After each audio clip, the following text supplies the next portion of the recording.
قرآن مجید میں ہے ان اللہ لا یستحی من الحق، کہ اللہ تعالیٰ حق بات بیان کرنے سے حیا نہیں کرتے۔ حدیث میں بھی بعض ایسے مسائل کو اللہ کے رسول نے بیان کیا ہے صلی اللہ علیہ وسلم نے جو بظاہر حیا کے خلاف ہیں، مگر اس لیے بیان کیا کہ اگر آپ صلی اللہ علیہ وسلم بیان نہ کرتے تو لوگ ان بے شرمی کے کاموں میں مبتلا ہو جاتے۔ اسی وجہ سے میں بھی ہمت کر رہا ہوں کہ ایک اور ایسا گناہ جس میں لوگ مبتلا ہیں اور وہ ہے حیا کے خلاف، مگر ہے بہرحال شریعت کا مسئلہ اور لوگ اس میں گناہ میں مبتلا بھی ہیں، اس لیے بتانا ضروری ہے۔ وہ یہ ہے کہ لوگ شادی کے بعد بھی آج کی نوجوان نسل زوجہ سے، بیوی سے غیر فطری طریقے سے ہم بستری کرتے ہیں۔ انٹرنیٹ پہ بےہودہ فلمیں دیکھتے ہیں تو جو چیز انگریزوں کی دیکھ رہے ہیں کہ ان کے کلچر آہستہ آہستہ میڈیا کے ذریعے ہمارے معاشرے میں بھی آ رہا ہے۔ اللہ کے رسول صلی اللہ علیہ وسلم نے لعنت فرمائی ہے، ایک روایت میں ہے کہ اللہ اس کی طرف دیکھے گا نہیں کہ جو اپنی زوجہ سے پچھلے راستے سے ہم بستری کرے گا۔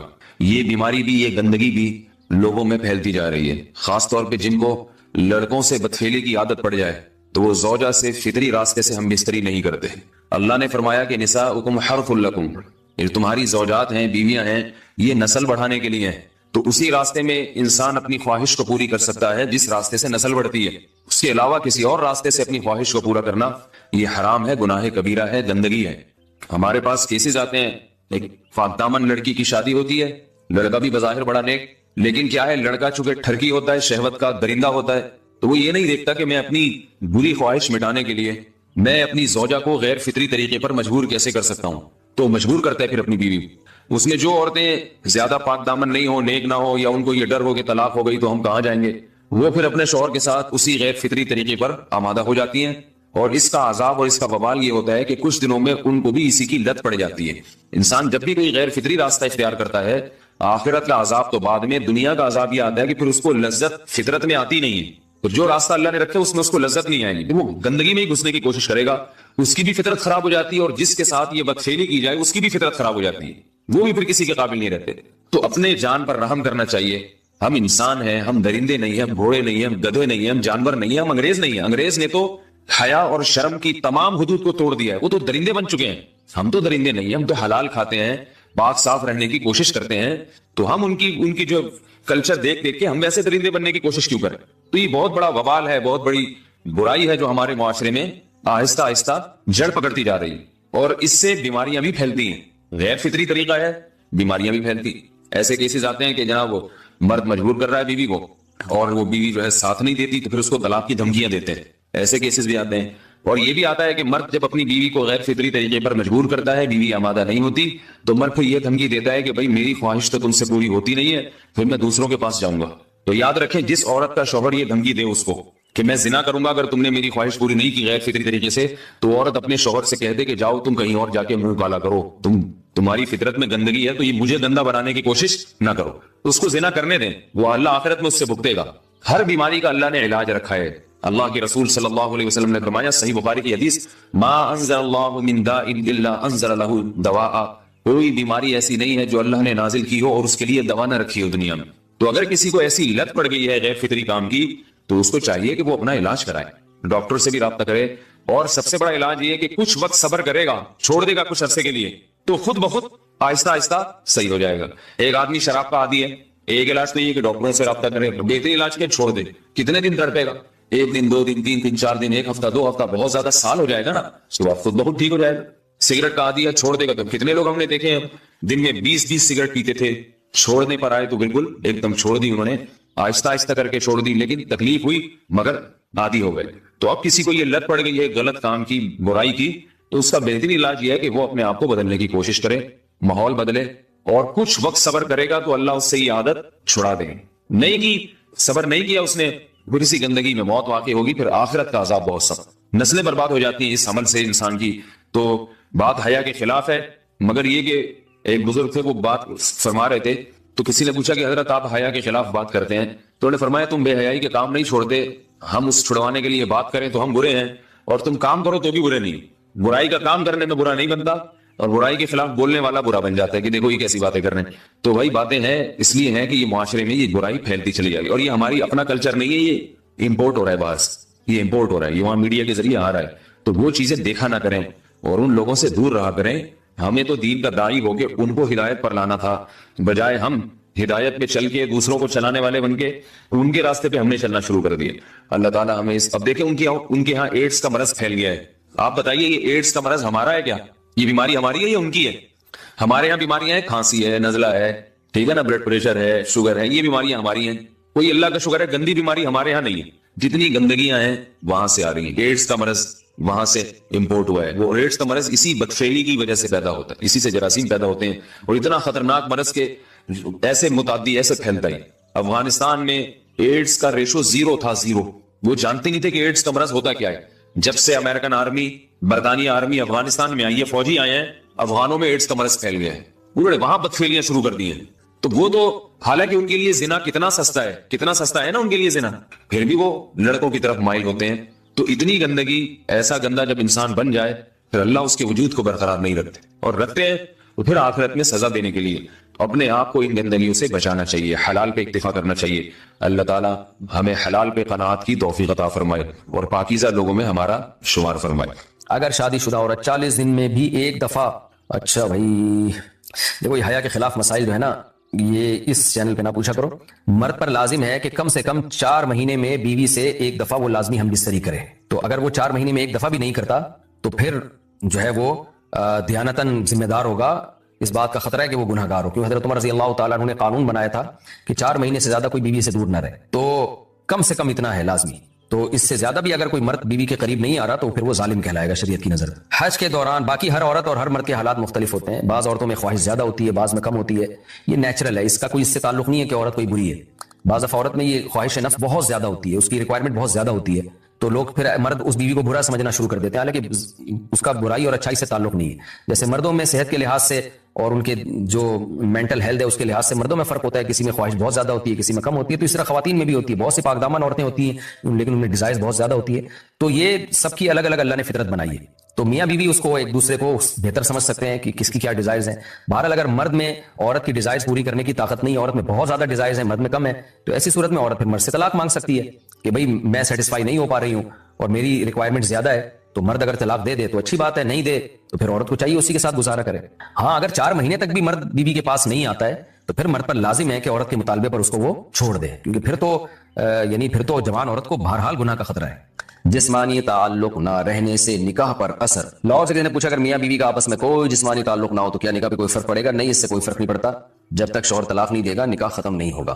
یا اگر شوہر جان بوجھ کر بیوی کا حق ادا نہیں کرتا اور 4 مہینے سے زیادہ اس سے ریلیشن قائم نہیں کرتا اور بیوی بھی جوان ہے, اس کو گناہ کا خطرہ ہے, تو پھر وہ عدالت میں کیس کر سکتی ہے اور پھر اس کا ایک پروسیس ہے, کس طرح سے نکاح ختم ہوگا تو اس پروسیس کو فالو کر سکتی ہے وہ. تو خلاصہ یہ کہ شوہر گناہ گار تو ہوگا کہ اس میں طاقت بھی ہے اور بیوی بھی جوان ہے, تو وہ کیوں اس کا حق ادا نہیں کر رہا, لیکن نکاح خود بخود ختم نہیں ہو جاتا. بیوی بچوں سے کتنا عرصہ دور رہ سکتے ہیں؟ بندہ کام کی وجہ سے 2 سال ملک سے باہر رہتا ہے, کوشش کے باوجود چھٹی نہیں ملتی, کیا اتنی دیر بیوی بچوں سے دور رہنا جائز ہے؟ نامعلوم. بھائی دیکھیں, ایک تو ہے حضرت عمر رضی اللہ تعالیٰ عنہ کا مشہور واقعہ ہے کہ آپ نے کچھ خواتین سے پوچھا تھا کہ عورت کتنا صبر کر سکتی ہے مرد کے بغیر, تو بعض صحابیات نے بتایا کہ 4 مہینے ہیں. تو حضرت عمر نے قانون بنایا کہ جو مجاہدین محاذ جنگ پہ لڑ رہے ہیں 4 مہینے سے زیادہ دور اپنی بیویوں سے نہیں رہ سکتے. تو اس اصول کا تقاضا یہ ہے کہ وہ زمانہ بھی پاک دامنی کا زمانہ تھا, نیک لوگ تھے, تو اصول یہی ہے کہ 4 مہینے انتہا ہے عورت کے صبر کی. تو ایک نارمل عورت کے لیے اس سے زیادہ صبر کرنا مشکل ہوتا ہے, تو اس لیے بہتر یہی ہے, قانون یہی ہے کہ 4 مہینے سے زیادہ دور نہیں رہنا چاہیے. اور قرآن نے بھی یہ حکم دیا ہے کہ اگر کوئی قسم اٹھا لے کہ بیوی کے پاس نہیں جائے گا, قسم اٹھا لے, ایسا ہی نہیں بلکہ قسم اٹھا کے, تو پھر 4 مہینے میں طلاق واقع ہو جاتی ہے. بعض فقہا کے نزدیک عورت کو طلاق کا اختیار ہو جاتا ہے عدالت کے ذریعے, بعض کے نزدیک ہو جاتی ہے طلاق. تو اس سے بھی پتہ چلتا ہے, قرآن سے بھی اشارہ ملتا ہے کہ 4 مہینے جو ہے یہ ایک انتہائی مدت ہے ایک نارمل عورت کے لیے. تو اس زمانے میں تو اس کی اہمیت اور زیادہ بڑھ گئی ہے. وجہ اس کی ہے کہ بے حیائی, موبائل, انٹرنیٹ پر بےہودہ چیزیں, یہ سب چیزیں انسان کی شہوت کو بڑھاتی ہیں, مرد کی بھی اور عورت کی بھی. تو اس لیے بھائی میں تو آپ کو مشورہ نہیں دے سکتا کہ آپ 2 سال بیوی سے دور رہیں. میں بدگمان نہیں ہو رہا, بہت سے لوگ 4 سال دور رہتے ہیں, ان کی بیویاں بھی پاک دامنی کے ساتھ زندگی گزارتی ہیں, خود بھی بڑے نیک شریف بن کے زندگی گزارتے ہیں. بہت سے ایسے لوگ الحمدللہ ہمارے معاشرے میں ہیں, لیکن بہرحال اس کلچر کو, اس رواج کو فروغ نہیں دیا جا سکتا, اس کو اپریشیٹ نہیں کیا جا سکتا شریعت کے لحاظ سے بھی, عقل کے لحاظ سے بھی. 2 سال تک مرد کے لیے صبر کرنا کتنا مشکل کام ہے. وہ کھا بھی رہا ہے انڈے پراٹھے اور جناب کھانا پینا اسی سٹائل میں چل رہا ہے, یا تو روزے رکھ کے اپنے آپ کو آدھا کر دیا اس نے. تو سوال عورت کے ساتھ مرد کا بھی تو ہے نا, مرد نے تو قوت اور شہوت اللہ نے اور بھی زیادہ رکھی ہے, تو وہ کیسے صبر کرے گا؟ مرد کی جو قوت برداشت ہے وہ فقہاء نے اور اطباء نے بیان کی 1 مہینہ ہے, تو 2 سال تک بیوی سے دور ہیں. میں پھر بھی بتا دوں, میں بدگمان نہیں ہو رہا کہ جو دور ہیں آپ ان سے ان کے بارے میں برا سوچنا شروع کر دیں, لیکن بہرحال یہ اپنے آپ کو فتنوں میں ڈالنے کے مترادف ہے, اس لیے ایسی جاب نہ کریں. 2 سال تک بیوی سے دور ہیں, یا تو بیوی کو ساتھ لے کر جائیں یا بیوی کے ساتھ ہی رہیں. کہیں ادھر ہی کم پیسوں میں انسان گزارا کر لے بیوی بچوں کے ساتھ. خوب اچھی طرح سمجھ لو, زنا انسان کی نیچر نہیں ہے. انسان کی نیچر فیملی میں رہنا ہے. یہ جو گرل فرینڈ بوائے فرینڈ کا دنیا میں, انڈیا میں پہلے نہیں تھا, اب انڈیا میں تو بہت عام ہو گیا girl friend boy friend. Indians یہ سمجھ رہے ہیں یہ ہماری عیاشی ہے. آپ کو پتہ نہیں ڈپریشن کے مریض بنو گے کچھ وقت کے بعد جا کے. کسی قوم کو ڈپریشن اور اسٹریس کا مریض بنانا ہو نا, خودکشیوں کو ریشو بڑھانا ہو, اس قوم میں نکاح کا سسٹم ختم کر کے گرل فرینڈ بوائے فرینڈ کا سسٹم لے آؤ. بلکہ نکاح کو ختم ہی نہ کرو, گرل فرینڈ بوائے فرینڈ کو پروموٹ کرو, نکاح خود بخود ختم ہو جائے گا. اور اس کے بعد انسان میں اور درندوں میں کوئی فرق نہیں رہے گا. یہ مزے 2 دن کے اچھے ہوتے ہیں, اس کے بعد ڈپریشن میں جاتا ہے آدمی. دیکھو اللہ نے 2 قسم کے جانور پیدا کیے. کچھ جانور ایسے ہیں جو پیرنگ کی شکل میں رہتے ہیں, پیر ہوتے ہیں ان کے, اور کچھ جانور ایسے ہیں گدھے گھوڑے جیسے. یہ جانوروں میں بھی ملتا ہے آپ کو. کبوتر اور کبوتری یہ پیر بنا کے رہتے ہیں, جوڑا بنا کے رہتے ہیں. اگر آپ ان کو جوڑا نہ بنانے دو, کبوتر کی نیچر متاثر ہوگی کہ نہیں ہوگی؟ کیا وہ خوش ہوگا اس میں؟ وہ بالغ ہوتے ہی اپنے لیے جوڑا تلاش کرتا ہے کہ مجھے ایک عدد وائف چاہیے, کبوتری چاہیے. کبوتری بالغ ہوتے ہی کیا تلاش کرتی ہے؟ دونوں کا جب ریلیشن ہوتا ہے تو نہ کوئی کبوتری بیچ میں گھستی ہے اور نہ کوئی بولو کبوتر. یہ نہیں گھس سکتے, سوال ہی پیدا نہیں ہوتا. یہ دونوں رہتے ہیں انڈے بچے بڑے کر کے. پھر اگر بیوہ ہو جائے کبوتری, پھر وہ کوئی کبوتر تلاش کرتی ہے, یا اگر وہ رنڈوی ہو جائے, رنڈوا ہو جائے. شناختی کارڈ میں لکھا ہے رنڈوا, بھائی سے ہم نے سیکھا ہے. بھائی ہمارے کوئی ایسا کوئی باپ دادا سے کوئی ایسے الفاظ ہمیں وراثت میں نہیں ملے. شناختی کارڈ میں جب بھی آپ فارم فل کرو نا تو پوچھا جاتا ہے اگر آپ خاتون ہیں تو بیمہ ہیں, اگر آدمی ہے تو رنڈوا ہے کہ نہیں ہے. تو میں نے پہلے سوچا یار یہ تو بہت بڑی گالی دے رہے ہیں ہم لوگوں کو, یہ کیا کہہ رہے ہیں. پھر پتہ چلے رنڈوا اس کو بولتے ہیں جس کی بیوی مر جائے اور وہ شادی نہ کرے. میں نے کہا بالکل صحیح کہا, اس کو کمبخت کا یہی نام ہونا چاہیے. جو بیوی کے بغیر زندگی گزارے وہ رنڈوا ہی اچھا ہے. میں نے کہا یہ نادرا والوں نے زندگی میں ایک کام بڑا خاندانی کیا, اس کو جو رنڈوا کا لقب دیا ہے نا. کیونکہ آپ اگر بیوی مر گئی اور آپ پھر بھی بیوی کے بغیر ہیں تو یہ اس کے آپ کے خاندانی ہونے کی دلیل نہیں ہے. یہ اس کی علامت ہے کہ آپ کو خاندانی آدمی نہیں ہو. اللہ یہ کہ ایج زیادہ ہو جائے تو ایک الگ بات ہے. جوان آدمی بیوی کے بغیر شریف بھی ہو, بیوی کے بغیر بھی رہے, تھوڑا کسی پہ میں الزام نہیں لگا رہا لیکن یہ تھوڑا مشکل کام ہے. پیرنگ کی شکل میں رہتے ہیں. مچھلیاں پیر بنا کے, بہت سی مچھلیاں, بہت سے جانور ایسے ہیں. اکثر جو تمیز کے جانور ہوتے ہیں نا وہ پیر بنا کے رہتے ہیں, پھر وہ اپنے بچوں کی پرورش کرتے ہیں. پینگوئن کا آپ نے سنا ہوگا, وہ پیر بنا کے رہتا ہے. تو اللہ تعالیٰ نے انسان کو اشرف المخلوقات بنایا. تو اللہ نے انسان کی جو لائف ہے نا کہ ان کی نسل کیسے بڑھے گی, اس کے لیے 2 راستے تھے کہ بھئی یا تو گدھے گھوڑوں کی طرح ان کو چھوڑ دیا جائے یا پیرنگ کی شکل میں رکھا جائے. تو مہذب راستہ کون سا تھا؟ پیر بنا کے. تو اللہ نے انسان کی فطرت کیا بنا دی؟ بولو نا, یہ بنا دی کہ پیر بنا کے رہے گا. ایسا نہیں ہو گدھے گھوڑوں کی طرح کبھی ادھر بو مار رہا ہے, نا نا نا نا, پیر بنا کے. تو تہذیب نکاح میں ہے, اور زنا کیا ہے؟ بد تہذیبی. بد تہذیبی میں سکون نہیں ہے. چند مثالیں دے کے بات سمجھا کے جلدی سے بات کو سمیٹتا ہوں میں. دیکھو بے لباسی میں سکون ہے یا لباس میں ہے؟ ننگے پتنگے گھومتے رہو آپ, حالانکہ آزادی بے لباس ہونے میں. اب کو یار کیا تکلف, سو اٹھ کے پینٹ استری کر رہے ہیں, شلوار پہ ناڑا ڈال رہے ہیں, کیا مصیبت ہے. گورا دیکھو کتنا آزاد, کتنا آزاد ہے. گوروں کے اتنے وہ بھی نہیں ہے لیکن ہو رہے ہیں آہستہ آہستہ. کتنے آزاد ہیں, کوئی تکلف ہی نہیں ہے. ٹھیک ہے آزادی اور سکون اسی میں ہے کہ لباس کی ٹینشن ختم کر دو, لیکن یہ سکون 2 دن کا ہے. حقیقت میں آپ اس سے کیا ہو جاؤ گے؟ بے سکون. کچھ ٹینشنیں ایسی ہیں جو وقتی ٹینشن ہے لیکن ہمیں بڑی ٹینشن سے بچاتی ہے. لباس انسان کی نیچر ہے, فطرت ہے. لباس میں جو سکون ملتا ہے وہ بے لباسی میں نہیں ملتا, یہ نیچر ہے. بتاؤ نہانا ٹینشن ہے یا نہائے بغیر زندگی گزارنا؟ وقتی ٹینشن تو نہانے میں ہے یا نہیں ہے؟ آپ کو غسل خانے میں جانا پڑتا ہے. محمد رفیع صاحب پوچھ رہے ہیں, میں بتا نہیں رہا کہاں سے ہیں تاکہ ایسا نہ ہو ان کے گھر والے جان لیں. میری عنقریب شادی ہونے والی ہے, مجھے زوجہ سے قربت کا سنت طریقہ بتا دیں. یہ سوال حیا کے خلاف ہے اور میں حیا کے خلاف سوالات نہ پڑھتا ہوں نہ اس کے جواب دیتا ہوں, لیکن چونکہ یہ سوال بہت زیادہ لوگ پوچھتے ہیں تو میں نے ہمت کر کے آج یہ پڑھ لیا ہے, اور اس میں لوگ غلط گائیڈ بھی کر رہے ہیں, تو اس لیے میں اس کا جواب دے رہا ہوں کہ اسلام میں کوئی خاص طریقہ نہیں ہے اس کا. اس پہ فالتو کتابیں لوگوں نے لکھی بھی ہیں, پتہ نہیں کیا کیا, وہ ایسے ہی لوگوں کی آ رہا ہے. تو یہ چیز نیچرل ہے. جیسے کوئی پوچھے کھانا کھانے کا طریقہ کیا ہے تو بھائی منہ میں نوالا ڈال کے چباؤ نگل لو, خود بخود فطرت سکھاتی ہے انسان کو. تو ایسی زوجہ کے قریب فطرت خود سکھا دیتی ہے. ہاں شریعت نے جس طریقے کو حرام قرار دیا ہے وہ سب کو معلوم ہے کہ جو ہے وہ اللہ تعالیٰ نے جو میں نے جو بدکار لوگ جس طرح سے کرتے ہیں, جو لڑکوں سے بدفعلی کرنے والے لوگ ہیں, وہ طریقہ حرام ہے.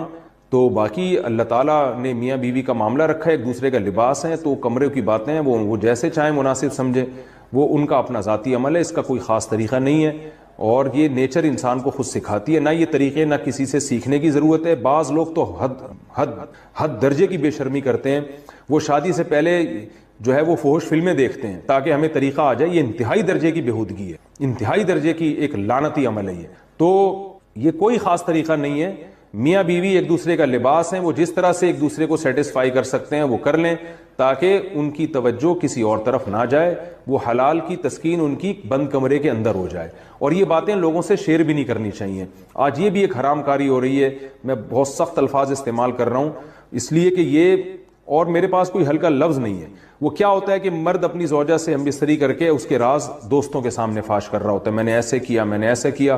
لڑکیاں بتا رہی ہوتی ہیں اپنی فرینڈس کو کہ میرے شوہر نے میرے ساتھ ایسے کیا. یہ بہت لعنتی عمل ہے. آپ صلی اللہ علیہ وسلم نے فرمایا جو عورت اپنے شوہر کے راز یا شوہر بیوی کے راز فاش کرتا ہے اس پر لعنت ہے. حدیث کا مفہوم ہے یہ.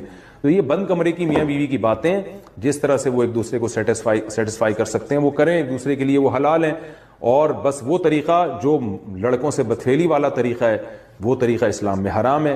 اور اسی طرح اورل سیکس پہ بھی میں ایک کلپ ریکارڈ کروا چکا ہوں, وہ بھی سن لیا جائے یا علماء کی جو اس بارے میں رائے ہے وہ دیکھ لی جائے. تو اس کے علاوہ جو بھی ہے میاں بیوی ایک دوسرے کے لیے اللہ نے حلال کی ہے, کوئی خاص طریقہ نہیں ہے.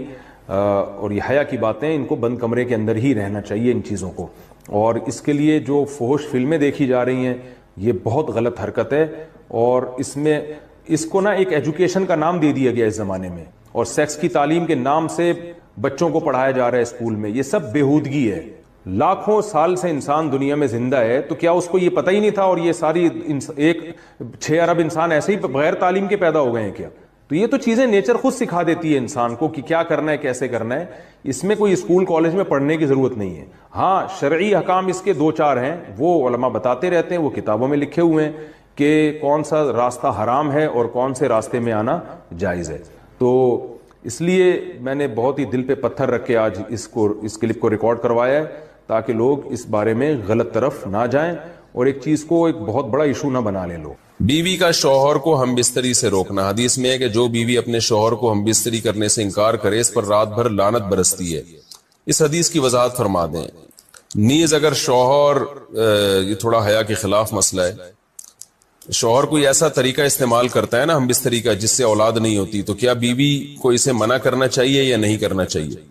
دیکھیں حدیث میں آتا ہے کہ کوئی شوہر اپنی بیوی کو رات کو اپنے بستر کی طرف بلائے, یہ کنایہ یعنی ہم بستری کرنا چاہتا ہو, عورت منع کر دے, فرشتے اس پہ ساری رات لعنت بھیجتے ہیں. یہ بالکل صحیح حدیث ہے.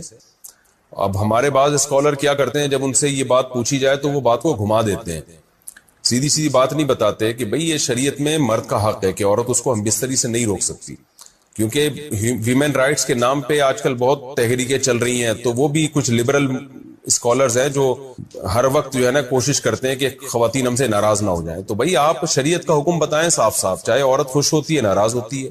بعض حقوق مردوں کے ہیں بعض عورتوں کے ہیں تو وہ بتانے پڑتے ہیں. تو اسی طرح عورت کا بھی حق, مرد کا بھی حق یہ ہے کہ عورت اگر مرد اس کو ہم بستری کے لیے بلاتا ہے تو عورت اسلام میں منع نہیں کر سکتی, اس کے لیے گناہ ہے. ہاں بیمار ہو تو ایک الگ بات ہے, بخار ہے اس کو, کوئی واقعی بیماری ہو تو پھر ایک الگ بات ہے. نارملی اس کو اجازت نہیں ہے کہ وہ شوہر کو منع کر دے, بلکہ اس میں حدیث میں بہت سخت تاکید ہے. آپ صلی اللہ علیہ وسلم کی ایک حدیث میں یہاں تک فرمایا کہ عورت اگر یعنی چولہے پہ ہو, روٹی پکا رہی ہو, اس طرح کی حدیث کا مفہوم ہے, یعنی بہت بزی بھی ہو تو بھی اس کو اپنے کام کو چھوڑ کر شوہر کی خواہش کو پورا کرنا پڑے گا. اور یہ نیچر کے بھی مطابق ہے, کیونکہ مرد میں جب یہ سیکس کی خواہش پیدا ہوتی ہے اور اس کو کچلا جائے تو مرد بہت زیادہ ڈسٹرب ہوتا ہے. خواتین اس میں اپنے آپ کو مردوں جیسا سمجھتی ہیں. کراچی سے گل صاحب یا صاحب سوال پوچھ رہے ہیں جی, کیا بچوں کی خاطر مجبوری میں حلالہ جائز ہے؟ بچوں کی خاطر مجبوری میں حلالہ, شاید ان کا مطلب یہ ہے کہ کسی خاتون کو 3 طلاقیں ہوئیں جی, اور اب وہ اپنے پہلے شوہر کے پاس آنا چاہتی ہے کیونکہ بچے باپ سے تاکہ محروم نہ ہو جائیں. تو اس کے لیے وہ حلالہ کرنا چاہتی ہے. یہ مسئلہ چونکہ بڑا حساس ہے اور اس کو افراط و تفرید بہت ہے اس میں، تو اس لیے میں تھوڑا سا اس کو ذرا ڈیٹیل میں بیان کرتا ہوں. دیکھیے قرآن مجید نے 3 طلاقوں کے بعد پابندی لگائی ہے صاف لفظوں میں کہ مرد اپنی زوجہ سے رجوع نہیں کر سکتا حتی تنکح زوجا غیرہ، جب تک کہ وہ عورت کسی دوسرے مرد سے نکاح نہیں کر لیتی. اور حدیث میں آتا ہے کہ صرف نکاح کر لینا کافی نہیں ہے، ہم بستری کرنا بھی ضروری ہے. بخاری مسلم کی صحیح روایت ہے. یہ ایک حلالے کا ایک ہے حکم جو قرآن مجید نے بتایا ہے، اور اس کا مقصد تھا مرد کو سزا دینا، 3 طلاقوں کا دروازہ روکنا تاکہ لوگ 3 طلاقیں نہ دیں تو سوچ سمجھ کے دیں، وقفے سے دیں. تو اب کیا ہوتا ہے کہ لوگ جلد بازی میں دھڑا دھڑ طلاقیں نکال دیتے ہیں، جو کہ ناجائز ہے. قرآن نے اس کو حرام اور ناجائز قرار دیا، اور حرام بھی اس لیے قرار دیا کہ تینوں واقع ہو جاتی ہیں. بعض لوگ کہتے ہیں حرام ہے لہذا واقع نہیں ہوتی، تو سوال یہ پیدا ہوتا ہے نا کہ جب واقع نہیں ہوتی تو حرام کیوں ہے؟ پھر یہ تو ایک بیکار الفاظ ہو گئے، زبان سے ہوا میں تحلیل ہو گئے.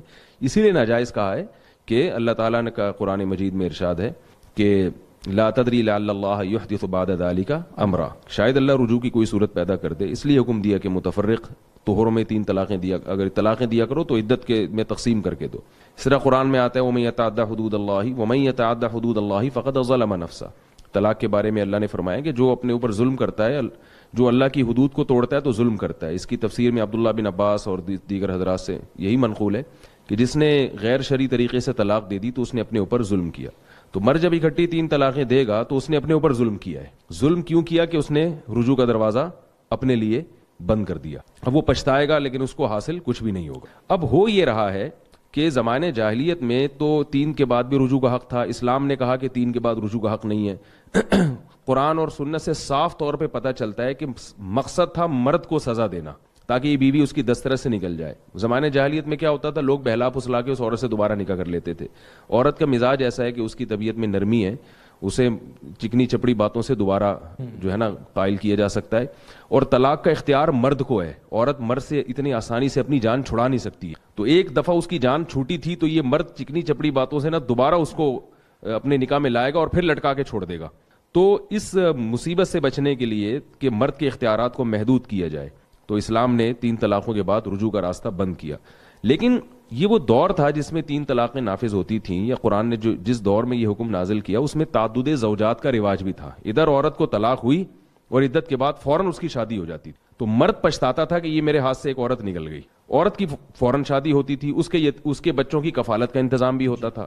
اور طلاق کو اتنا معیوب بھی نہیں سمجھا جاتا تھا کیونکہ طلاق عورت کے حق میں اتنا بدنما داغ نہیں تھی. اس کو ہم صحابیات کے واقعات جب دیکھتے ہیں تو جب بھی کسی صحابیہ کو طلاق ہوئی ہے پہلے سے بہتر رشتہ ہی ان کو ملا ہے.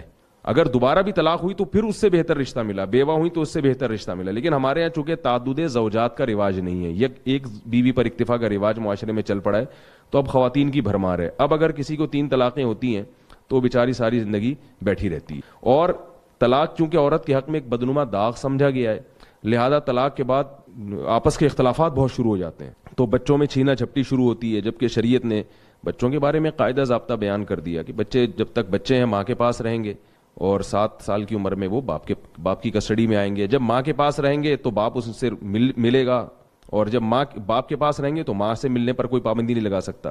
لیکن اب جھگڑے اتنے ہوتے ہیں کہ کھینچا تانی ہوتی ہے، باپ کے پاس چلے گئے تو ماں سے ہمیشہ کے لیے محروم، ماں کے پاس چلے گئے تو باپ سے ہمیشہ کے لیے محروم. تو یہ میں اس لیے اتنی لمبی تقریر کر رہا ہوں کہ طلاق کے ثلاث کا جو فلسفہ ہے شریعت کا، اس میں بہت سے لوگ مرتد ہو جاتے ہیں، ایمان سے ہاتھ دھو بیٹھتے ہیں، بعض اپنا مسلک تبدیل کر لیتے ہیں. وہ اس لیے کر لیتے ہیں کہ معاشرے میں ہم اسلام کے جب کسی ایک حکم کو فالو کر رہے ہیں دوسرے حکم کو فالو نہیں کر رہے. یعنی ہم طلاق کے حکام تو اسلام سے لے رہے ہیں اور ایک بیوی پر اکتفا والا نظام وہ ہندوؤں سے لے رہے ہیں، تو بھائی باقی بھی سسٹم آپ ہندوؤں سے لیں نا. یعنی ایڈجسٹ نہیں ہو سکتا. اسلام نے جس حساب سے طلاق کے حکام دیے ہیں اس حساب سے پھر نکاح کے بھی حکام دیے ہیں. تو یہ پوری چیزیں ہمیں اسلام سے لینی پڑیں گی. تو معاشرے میں سدھار کا یہی طریقہ ہے کہ ہم مکمل اسلام کو فالو کریں ہر چیز میں، تاکہ عورت کی ڈیمانڈ بڑھ جائے گی. جب ایک آدمی ایک سے زیادہ بیویاں رکھے گا تو عورت کی ویلیو بڑھے گی، ڈیمانڈ بڑھے گی تو طلاق کا ریشو خود بخود کم ہوگا. اور اگر طلاق دی بھی جائے گی تو عورت کو نقصان نہیں ہوگا. جو 3 طلاقیں دے گا نا مرد، اس کے لیے دوبارہ بیوی کو تلاش کرنا بہت مشکل ہو جائے گا. عورت کے لیے مشکل نہیں ہوگی، اس کے تو 10 لوگ انتظار میں بیٹھے ہوں گے اور رشتے بھیجیں گے اس کے لیے. لیکن جس کے ہاتھ سے سونے کی چڑیا نکل گئی ہے اس کے لیے اب عورت کا حصول بہت مشکل ہو جائے گا. تو یہ پوری بات پہلے ذہن میں رکھنی چاہیے کہ اسلام میں حلالے کا کنسپٹ ہے کیا, اسلام نے حلالے کا کیوں کہا ہے. یہ پوری بات لوگوں کے ذہن میں نہیں ہوتی تو لوگوں کو اسلام پر بھی اعتراضات ہوتے ہیں کہ یہ کیسا اللہ نے حکم دے دیا کہ مرد دے 3 طلاقیں اور نقصان ہو عورت کو, حلالے وہ کرتی پھرے. تو عورت کو نقصان نہیں, مرد کو نقصان دینے کے لیے, مرد کے اختیارات ختم کرنے کے لیے. اب جو عورت کو نقصان ہو رہا ہے وہ اسلام کے حکم کی خرابی کی وجہ سے نہیں ہے, وہ ہمارے معاشرے کی خرابی ہے. وہ خرابی کیا ہے, ہم نے اسلام کو مکمل فالو نہیں کیا, آدھا اسلام لے رہے ہیں, آدھا ہندوؤں والا سسٹم لے رہے ہیں. تو اب جو حلالی کی جو سیٹ اپ ہے نا, اس سے عورت کو نقصان ہو رہا ہے, وہ اس وجہ سے ہو رہا ہے. اب میں اس کی پوری حیثیت بیان کرتا ہوں کہ دیکھیے حلالے کے بارے میں بعض لوگ تو اس کو پرلے درجے کی بغیرتی کہتے ہیں جی, اور بعض لوگوں کے ہاں باقاعدہ ایگریمنٹ کر کے حلالے کیے جا رہے ہیں. بعض سنا ہے کہ اس کام کے لیے باقاعدہ بیٹھے ہوئے ہوتے ہیں کہ جس نے بھی حلالہ کروانا ہے. یہ بے شرمی بغیرتی کی بات ہے, مجھے کہتے ہوئے بھی اچھا نہیں لگ رہا, اور وہ اس کے لیے جناب وہ اشتہارات بھی دیتے ہیں. تو یہ دونوں انتہائیں ہیں جو بالکل غلط ہیں.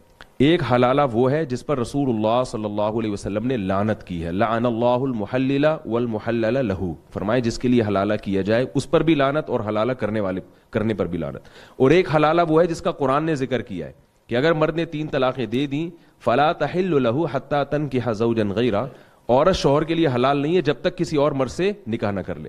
2 قسم کے حلالے, ایک قرآن میں ملتا ہے, ایک حدیث میں. اب اگر علی الاطلاق حلالے کو حرام کہتے ہیں, بے غیرتی کہتے ہیں, سوال پیدا ہوتا ہے کہ پھر کیا قرآن نے معاذ اللہ غلط بات کی, قرآن نے غلط چیز کی رہنمائی کی ہے. لوگ کہتے ہیں نا کہ یہ 3 طلاقوں کو نافذ کر دینا یہ حلالے کی رہنمائی ہے, خدا نخواستہ. تو اگر یہ حلالے کی طرف رہنمائی ہے تو پھر تو معاذ اللہ یہ کام قرآن نے بھی کیا ہے, تو آپ کیا قرآن پہ بھی الزام لگائیں گے؟ تو قرآن صاف لفظوں میں فتویٰ دے رہا ہے کہ اگر مرد نے 3 طلاقیں دے دی ہیں تو حلالہ کے بغیر عورت شوہر کے لیے حلال نہیں ہے. تو پتہ یہ چلا کہ حلالے میں ہم کو یہ فرق کرنا پڑے گا, ایک شرعی حلالہ اور ایک غیر شرعی حلالہ.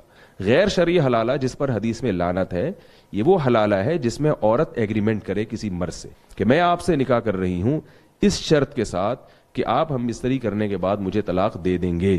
یہ وہ حلالہ ہے جس پر رسول اللہ صلی اللہ علیہ وسلم نے لعنت فرمائی ہے. اور ایک حلالہ جس کا قرآن نے ذکر کیا, یہ وہ حلالہ ہے جس میں ایگریمنٹ کے بغیر نکاح ہوتا ہے. اگر عورت کسی مرد سے نکاح کرتی ہے, پہلے سے کوئی ایگریمنٹ نہیں ہے, اور نکاح کے بعد وہ یہ سمجھتی ہے کہ میرے لیے پہلا والا شوہر زیادہ مناسب تھا, میں اس کے پاس جانا چاہتی ہوں, تو اس کے لیے دوسرے شوہر سے طلاق مانگنے میں کوئی حرج نہیں ہے. اس کے ناجائز ہونے کی کوئی دلیل نہیں ہمارے پاس. پھر دوسرے شوہر کو اختیار ہے کہ چونکہ اللہ نے طلاق کا اختیار مرد کو دیا ہے, وہ چاہے تو اس کو چھوڑ دے, چاہے تو نہیں چھوڑے. اگر عورت کے مطالبے پر شوہر اس کو چھوڑ دیتا ہے, بہت اچھی بات ہے, نہ صرف جائز ہے بلکہ باعث ثواب ہے. اس لیے کہ جب ایک عورت کا دل آپ کے ساتھ نہیں لگ رہا اور وہ اپنے پہلے شوہر کے ساتھ زندگی گزارنا چاہتی ہے تو اس میں کوئی حرج نہیں ہے. عبد الرحمن ابن عوف رضی اللہ تعالی عنہ جب ہجرت کر کے مدینہ گئے ہیں, ایک انصاری صحابی نے دیکھا کہ ان کو بیچاروں کو کون رشتہ دے گا, یہ اجنبی ہیں. تو ان انصاری صحابی نے ارادہ کیا, ان سے کہا کہ میں اپنی ایک بیوی کو طلاق دیتا ہوں, آپ اس سے نکاح کر لیں, میرے پاس 2 بیوی ہیں. تو کیوں؟ انہوں نے بولا کہ میرا گھر تو بسا ہوا ہے, یہ بیچارے اجنبی ہیں, ان کو رشتہ نہیں ملے گا یہاں پہ, تو میں اپنی ایک زوجہ کو طلاق دیتا ہوں تاکہ ان کا گھر بھی بس جائے, ان کا گھر بھی آمادہ ہو جائے. ظاہر ہے ان کی زوجہ بھی شاید اس پہ راضی ہوں. تو کیا اس کو آپ بے شرمی کہیں گے, بے غیرتی کہیں گے؟ ظاہر ہے ایک مسلمان کا گھر بسانے کے لیے وہ ایسا کر رہے ہیں. تو اگر ایک مرد اپنی بیوی کو اس لیے طلاق دیتا ہے کہ اس کے پہلے شوہر سے بچے ہیں اور میں چاہتا ہوں کہ اس کا پہلا گھر آباد ہو جائے, تو اس میں کوئی گناہ نہیں ہے. لیکن وہ اس پر پابند نہیں ہے. نہ صرف یہ کہ گناہ نہیں ہے بلکہ باعث ثواب ہے. ہاں پہلے سے ایگریمنٹ ہوگا, یہ یقیناً غلط ہے. رہا ایک مسئلہ کہ دل میں اگر نیت ہے عورت کے دل میں نیت یہ ہے کہ میں اس شوہر سے بعد میں طلاق لے لوں گی, لیکن وہ اس نیت کا زبان سے اظہار نہیں کرتی, تو بھی کوئی گناہ نہیں ہے, اس لیے کہ یہ نیت چینج ہو سکتی ہے. عورت کو اس نیت پر عمل کرنا واجب نہیں ہے. ہاں مرد نے اگر طلاق نہیں دی دوسرے شوہر نے, پھر بھی عورت اس کو فورس کرتی رہے کہ نہیں مجھے طلاق دو, اور اس کا جو ہے نا یہ پھر گناہ کی بات ہے. اس لیے کہ جب دوسرے شوہر کی نکاح میں آپ آ گئی ہیں تو اب آپ کو اس کو شوہر سمجھ کے زندگی گزارنی. اگر آپ کے مطالبے پر اس نے چھوڑ دیا تو ٹھیک ہے, نہیں چھوڑتا تو آپ اسی کے ساتھ زندگی گزاریں. پھر پہلے شوہر کی یادیں دل میں رکھ کے رکھنا یہ غلط ہے. ایک آخری بات, کیونکہ میں نے بتایا بہت حساس ٹاپک ہے اور اس میں بہت مس گائیڈ کیا جا رہا ہے لوگوں کو. بعض لوگ اس دوسری قسم کے حلالے کو بھی غیرت کے خلاف سمجھتے ہیں, یعنی جو جائز حلالہ ہے جس میں باقاعدہ پہلے سے ایگریمنٹ نہ ہو, اس کو بھی سمجھتے ہیں کہ غیرت کے خلاف ہے.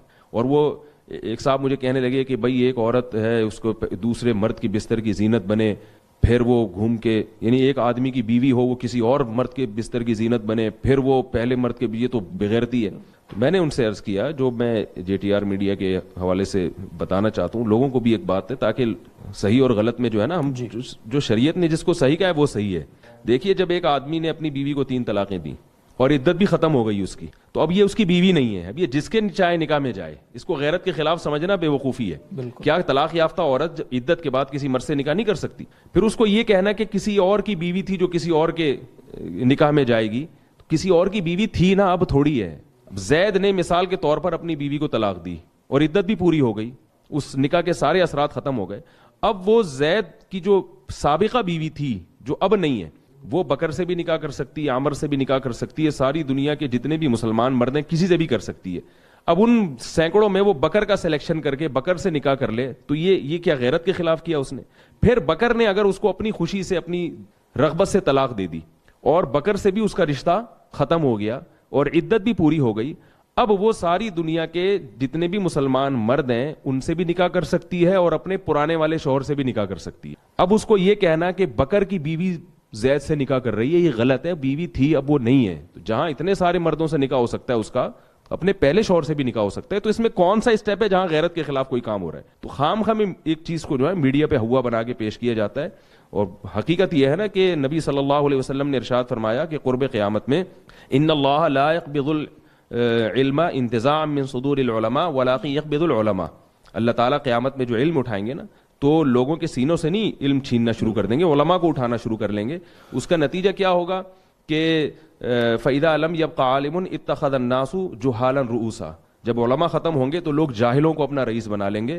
فَضَلُّوا وَأَضَلُّوا فَأَفْتَوْا بِغَيْرِ عِلْمٍ فَضَلُّوا وَأَضَلُّوا, وہ علم کے بغیر فتوے دیں گے, کوئی بقرات بن کے اور کوئی جناب افلاطون بن کے اور پتہ نہیں کیا کیا منطقی باتیں کر کے, علم ہے نہیں, علم میں پختگی نہیں ہے, گہرائی نہیں ہے.